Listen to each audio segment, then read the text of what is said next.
All right, we're going to have a little politics here.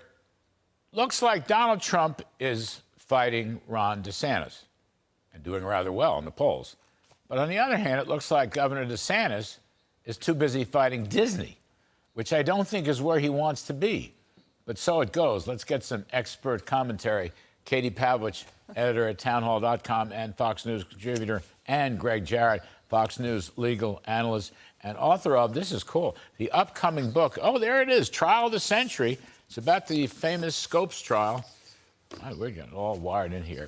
Katie, these numbers, Trump, let's see, Emerson poll, 62 Trump, 16% DeSantis. And interestingly, Biden is beating DeSantis now 43-37, but he's kind of running even, well, 43-41 with Trump. Trump's kind of running even with Biden.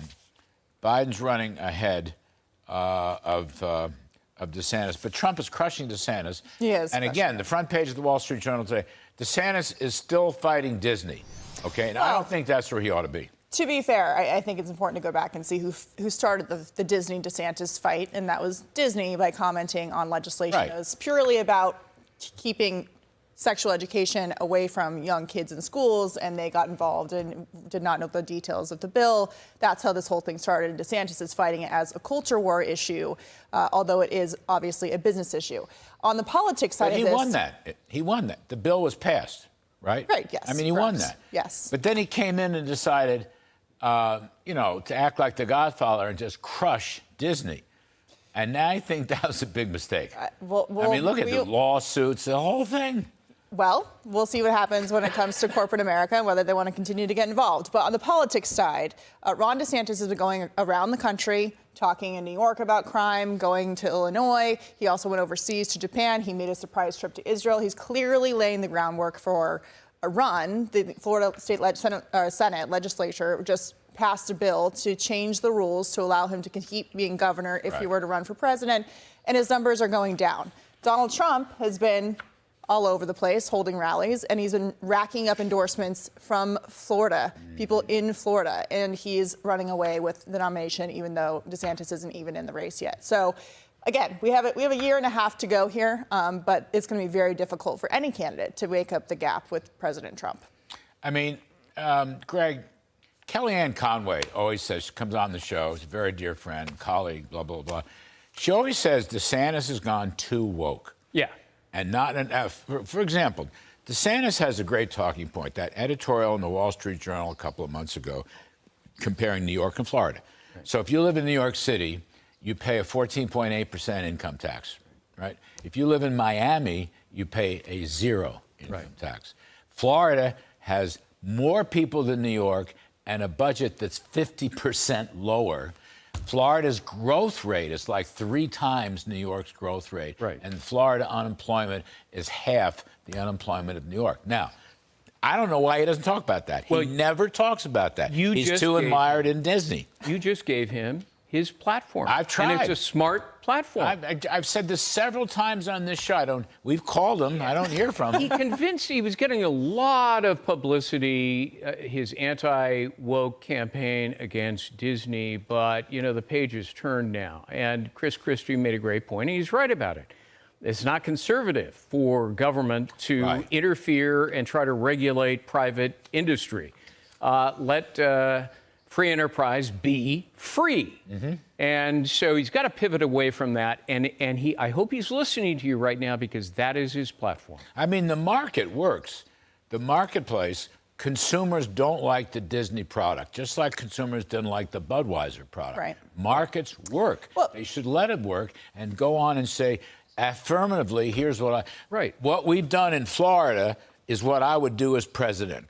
Yeah, it would help for him to run on the record of Florida and why so many people are running there. But it's a difference between having a free market and people choosing the products they buy or visiting certain theme parks. It's another thing for the government to give certain corporations perks, which Disney did and Ron DeSantis did, and now they're walking that back. So that's the difference there. When you're looking at an even playing field, and when corporations want to come out against legislation and lie about what's in it, They better know what they're talking about. We saw this with Coca-Cola in Atlanta. Right. You know, maybe just don't get involved in the culture wars if you just want to run a business. No, you're right about that. Everything you just said is right. Trump would have sat down with Bob Iger. I know Iger, he's a very smart guy.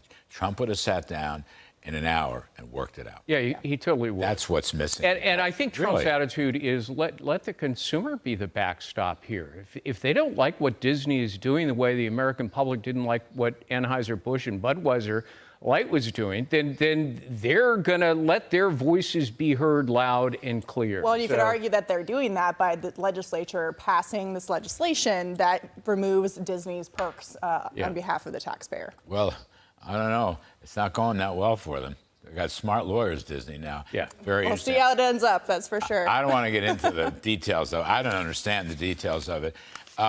Gregg, the Hunter Biden lawyers are meeting with the Justice Department lawyers, I think, yesterday. I smell bad smells here. Yeah. They're going to work something out, and how can they? And this is Merrick Garland once again interfering and politicizing the whole legal process, or you tell me? This smacks of a sweetheart deal of the decade, to plead down to no jail time, some misdemeanors. If it's a felony, well, we've repaid it, so it ought to be, suspended sentence. The fix is in, Larry, and the fix is in by the Department of Justice and the FBI. We're hearing this from the IRS whistleblower that 2 U.S. attorneys appointed by Joe Biden stepped in and blocked the proposed criminal charges, felonies, against Hunter Biden. This is a protection racket, and it's being headed by Merrick Garland and, to some extent, the FBI, because the documents implicate Joe Biden as complicit in his son's influence peddling schemes.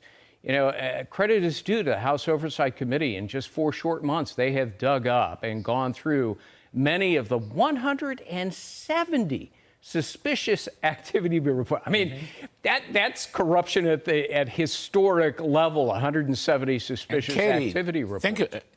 Suspicious activity reports are very suspicious. Yes, they are. Okay. And there are many of them. Well, there's signs of felonies. And there's Yes. And there's a lot of LLCs, and somehow I bet you part of that money got into Joe Biden. But if this isn't pursued properly, this be it just utter abomination, a total abomination, destroying our whole legal system. Yeah, I mean, there's an entire laptop that you can look through you don't have to be a lawyer or a federal prosecutor to understand there was some illegality going on from a basic level to a very high level. But the key point is that Joe Biden is implicated here. He was a business partner of Hunter Biden's. Of course, he was benefiting from this. And if you indict Hunter Biden, then Joe Biden is complicit. And, the Biden family is sure acting like they think nothing's going to happen. Hunter Biden's flying to Ireland with his dad, walking him through the rope line, correcting his statements. So they clearly think that the fix is in. Joe is rubbing it in his critics' noses by parading his son around on the Easter egg hunt and taking him over to Ireland because he knows the fix is in. The protection racket is working. And this is obstruction of justice by the Department of Justice. I'm not a lawyer. Suspicious, what are they called? Activity reports. Are suspicious. Yes. They're very suspicious. Lots- You got lots to of do something suspicion. about that. Banks will flag to the criminal division at the Akio Department is of screaming at me, but one more thing. Trump should debate. Yes, he should. I really think he's wrong debate, yes. about that. And Yeah, we have primaries for a reason, and he's up in the polls. Clearly, he would be fine. He has a strength when he debates. Don't you think Trump should debate? Absolutely, he should. I think he'll change his mind. But there's this old mentality: if you're way, way, way, way ahead, you're only going to go down if you debate. Santa. The numbers are going to change when Sanders makes an announcement and is campaigning in earnest. So I think Trump will change his mind. He does well in debates. He is so glib, and a lot of people love that stuff. And Bob Kennedy has almost 20%. The other one, Williamson, whatever her name is, has almost 10%. Marianne, So, the side of pro-democracy and protest. totally protecting democracy is not willing to have a debate. That's It's a quite protest interesting. vote against Biden, isn't it? yeah, it's a vote that we need to make sure we protect Joe Biden from. They're going to how it's hide Joe on the debate Biden. stage. They're going to pull a page out of the Richard Nixon playbook. I'm too busy to debate, too busy to campaign. The nation's on the precipice. I have to save America. I can't campaign. Jeez, Biden. They're going to hide him in the basement all over again. He had a fabulous video. Yeah, video was great. Katie Pavlich and Gregg, Jarrett. Thank Thanks, you, Larry. kids. Good